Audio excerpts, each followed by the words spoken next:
Welcome to नाज़रीन सामईन इकराम। उम्मीद करता हूँ आप सब लोग खैरियत से होंगे। मेरी दुआ है अल्लाह ताला की ज़ात हम सब पे अपने प्यारे नबी आखिरी नबी हज़रत मोहम्मद मुस्तफ़ा सल्लल्लाहु अलैहि वसल्लम के सदक़े रहमतों का नज़ूल फरमाए, अपनी हिफ्ज़ व अमान में रखे। नाज़रीन इकराम, मेरा channel Abad advocate high court on YouTube है। यूट्यूब पे ये मैं चैनल चला रहा हूँ, कानूनी मालूमात फराहम करता हूँ। आप लोगों की इसमें रहनुमाई हो जाती है, आप लोगों को फ़ायदा हो ऐसी इन्फॉर्मेशंस में जो आपकी रोज़मर्रा की ज़िंदगी में काम आने वाली होती हैं। तो उसके लिए आप मेरे चैनल को सब्सक्राइब भी और लाइक करें, शेयर करें अपने दोस्त अहबाब में, कि हमें अगर कोई परेशानी लाहक होती है किसी भी वजह से, किसी की तरफ से, वो गवर्नमेंट हो या प्राइवेट हो, पब्लिक से हो, तो हम किस तरह दाद रसी हासिल कर सकते हैं।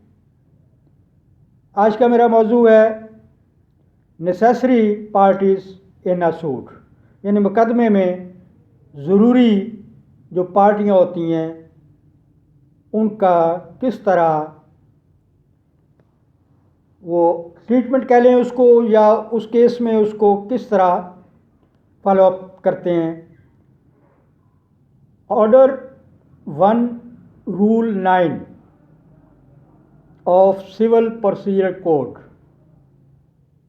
Deals with misjoinder and non joinder. Misjoinder और नॉन जेंडर जो रह गया या ज्वाइन नहीं कर सका उस पार्टी में, आप उसको नहीं लिख सके, आपकी तरफ से उस बंदे का नाम, या वो इत्तफाकन रह गया है या किसी वजह से, तो ये order 1 rule 9 of civil procedure code उसको डील करता है, यानी misjoinder and non joinder के बारे में हमारी रहनुमाई करता है। तो उसके लिए आपको बताता चलूँ कि order 1 rule 9 of civil procedure code deals with misgender and non-gender, which provides that no suit shall be defeated by reason of misgender or non-gender of parties। यानी आपका मुकदमा इस वजह से रिजेक्ट नहीं हो जाएगा कि आपकी पार्टी, आपके साथ जो था बंदा दूसरा, वो उस एप्लीकेशन में जो आपने केस किया है, दायर किया है, उसमें रह गया है उसका नाम लिखने का, या वो इत्तफाकन ज्वाइन नहीं कर सका तो आपका केस रिजेक्ट हो जाएगा। नहीं, ऐसा नहीं है। Order 1 rule 9 civil procedure code यही हमारी रहनुमाई करता है। तो नाज़रीन इकराम, मेरे सब्सक्राइब करें अपने चैनल को और इसको सुने, देखें, दोस्त आप में शेयर करें ताकि आप लोगों को पता चले। एंड द कोर्ट में in every suit deal with the matter in controversy so far as regards the rights and interests of the parties actually before it। अदालतें पार्टीज़ की फ्री कैन की हकूक़ और उनके मफादात को मद्देनज़र रखती हैं, कानून के तकाज़े पूरे करती हैं। फाजल जज साहिबान उस सारे एविडेंसेस को, शहादतों को, डॉक्यूमेंट्स को, हर चीज़ को देखते हुए उसको हेयर करते हैं, सुनते हैं। अगर उस दौरान कोई आपका साथी रह गया है या उसका नाम नहीं लिखा जा सका तो उसके लिए तरीक़ाकार की एप्लीकेशन दें जज साहब को और उसका शामिल करवाएं नाम। इसके लिए रेलेवेंट मुतलका जो प्रोविजंस हैं ला रहे हैं, हमें फराहम की हैं, रहनुमाई की है हमारी order 1 rule 1 9 10 13 of civil procedure code, ये इसकी मुतलका प्रोविजंस हैं, रिलेटेड प्रोविजंस हैं। क्रॉस रेफरेंस के लिए हम देख सकते हैं order 2 rule 3 7 civil procedure code. नाज़रीन सामईन इकराम, हमारा केस इस वजह से रिजेक्ट नहीं हो जाएगा कि हमारी पार्टी का नाम गलती से नहीं लिखा गया या मिस हो गया है, लिख नहीं सके उसमें, हम उस दोबारा एंटर करवा सकते हैं। अब बताता चलूं कि मिसजॉइंडर क्या है, उसका मतलब क्या है। फ्री कैन में से मिसजॉइंडर किसको बोलेंगे, कानून क्या कहता है कि वो कौन होता है। The joinder or any person as a party to a suit contrary to the provisions of the code is misjoinder। मतलब क्या? The joinder or any person as a party to a suit, वो मुकदमे का एक freak था, रह गया, नाम नहीं लिखा जा सका, तो provisions of the code is misjoinder, इसको बोलेगी। उसके बाद meaning of non joinder of parties क्या होता है, एक मिसजेंडर हो गया है, दूसरा नॉन जेंडर। एक रह गया लिखने से, उसको अंतराज करने से, दूसरा ज्वाइन नहीं कर सका। The failure of join any person, यानी नॉन जेंडर, नाम तो था लेकिन वो हेयरिंग के दौरान ज्वाइन नहीं कर सका किसी वजह से, वो नॉन जेंडर के जुमरे में आ गया। मिस जेंडर वो फ्रीक मुकदमे का जिसका नाम गलती से या किसी वजह से लिखने से, अंदराज करने से रह गया, उसको मिस जेंडर बोलेंगे। इसको नॉन जेंडर, इसका नाम तो था मुकदमे में मगर वो ज्वाइन नहीं कर सका इन टाइम, तो उसको नॉन जेंडर बोलेंगे। तो the failure of join any person as a party to a suit whose joining is necessary, उस फ्रीक की ज्वाइनिंग जरूरी थी, एज प्रॉफिट और necessary party is non joinder of parties, so we call him non joinder. अब आपको मैं थोड़ी और मालूमात फराहम करता हूँ। क्लासिफिकेशन ऑफ पार्टीज, फ्री कैन की कैटेगरी या क्लासिफिकेशन क्या है। दो क्लासिफिकेशंस होती हैं, एक नेसेसरी पार्टी में, नेसेसरी पार्टी किसको बोलेंगे, a person who ought to have been joined is a necessary party, वो फ्रीक या वो बंदा जिसके मुकदमे में ज्वाइन करना बहुत ज़रूरी है। नंबर 2, इसके लिए वजाहत या मिसाल दूंगा, जैसे को trustees having a joint right of action, किसी ट्रस्ट के हिस्सेदारान या मालकान हैं और वो बाहमी मफादात से रिलेटेड हैं। All the joint owners of property in a suit in relation to such property. Number 2, except where it is a suit by one co-owner for the ejectment of trespasser.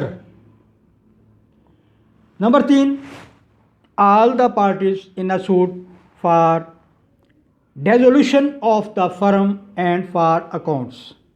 Number 4, any person interested in the property in suit for partition of such property, property का मसला है, बंटवारे का मसला है, मुश्तरका share holders हैं, हिस्सादारान है उसके, उनमें से एक जो है उस सब के बिहाफ पे वो suit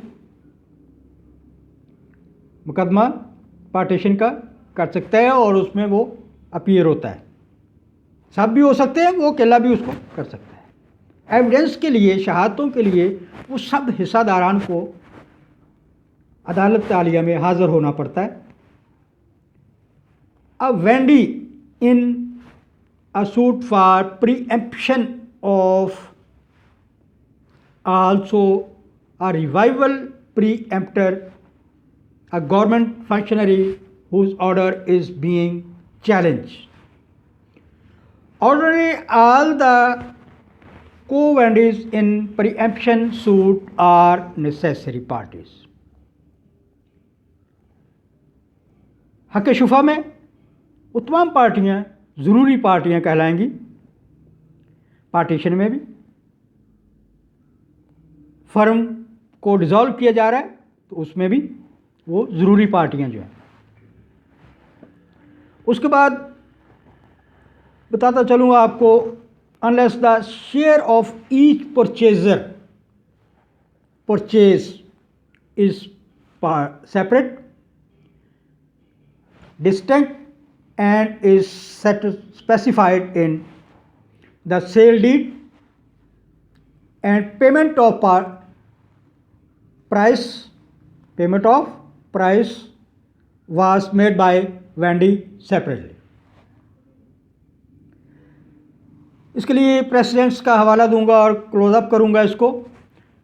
in 1994 SCMR page 2263 2263 persons who ought to be have been joined as a parties, वो अफ्रीकन आदमी जिनके लिए ज़रूरी था ज्वाइन करना as parties, and in whose absence और उनकी गैर मौजूदगी में no effective decree can be passed are necessary parties.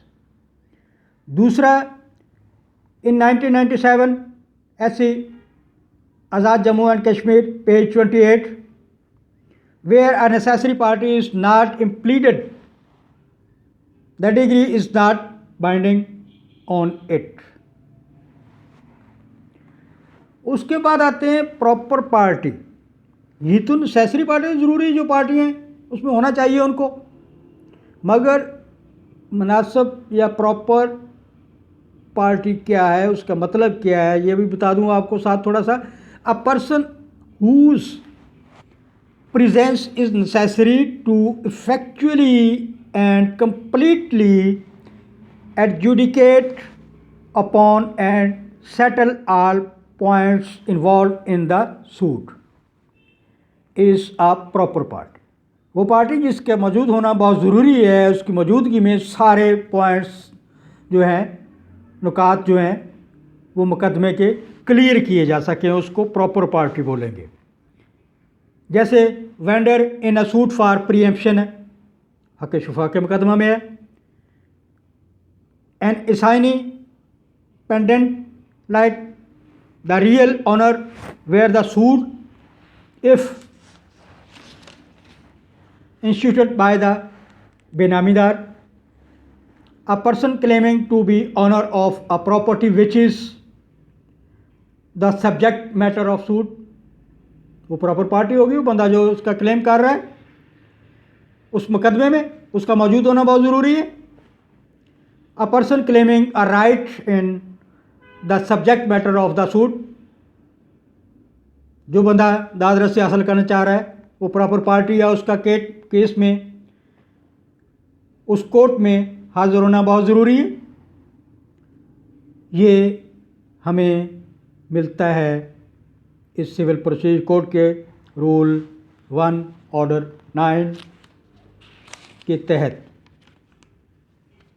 उसके बाद आते हैं the sub tenant in suit for ejectment of tenant. एक किराएदार है, उसको निकाला जा रहा है, वो मुकदमा करता है, केस करता है मेरी दाद रसी दी जाए, तो उसका मौजूद होना भी ज़रूरी है, बहुत ज़रूरी है। All those who claim to entitled to a share in the property in an administration suit, वो तमाम लोगों का मौजूद होना ज़रूरी है जो अपने हिस्से का दावादार होते हैं।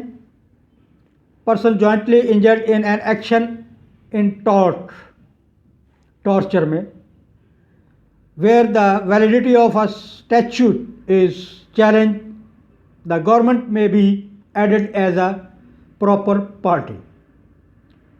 तो उसके साथ ही आपसे गुजारिश करूंगा मेरे चैनल को सब्सक्राइब, लाइक और व्यू करें। अपना ख्याल रखिएगा। अल्लाह हाफिज़।